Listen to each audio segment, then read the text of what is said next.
درانه کتونکو السلام علیکم. زه محمد سلمان همدرد د حق غږ پښتو چینل خبري لنډیز کې ستاسو کوربه اوس تاسو پام را اړوم د مهمو خبرونو لنډیز ته. د امریکا د بهرنیو چارو وزیر مایک پامپیو وایي تیر یو کال کې افغانستان کې یو امریکایي سرتیری هم وژل شوی نه دی. دا په داسې حال کې چې افغانستان کې د افغانانو ترمنځ جګړه لا خونړۍ شوې او په کابل کې بې ادرسه وژنې او چاودنې هر ورځ د افغانانو ژوند اخلي.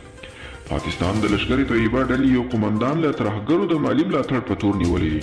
د رسنیو د راپورونو له مخې ذکي الرحمن د لشکرې طیبه ډلې مهم غړی دی او هند ادعا کوي چې په 2008 کال کې د ممبئی په بریدونو کې ښکېل و.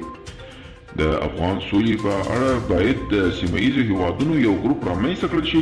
د افغانستان او پاکستان لپاره د امریکایي پخواني ځانګړي استازي ریچارډ اولسن په تازه مرکه کې ویلي چې امریکا تر څنګ دي پاکستان، ایران او د سیمې نور هیوادونه هم پر طالبانو فشار راولي چې اوربند ته غاړه کیږدي. د سوداګرۍ او پانګونې په برخه کې پاکستان د لومړي وزیر عمران خان راکار عبدالرزاق ویلي چې دوی له افغانستان سره د ښو اقتصادي او سوداګریزو اړیکو د جوړولو لپاره اوږدمهالي او لنډمهالي پلانونه جوړ کړي دي چې له مخې به یې ټول خنډونه له منځه یوړل شي.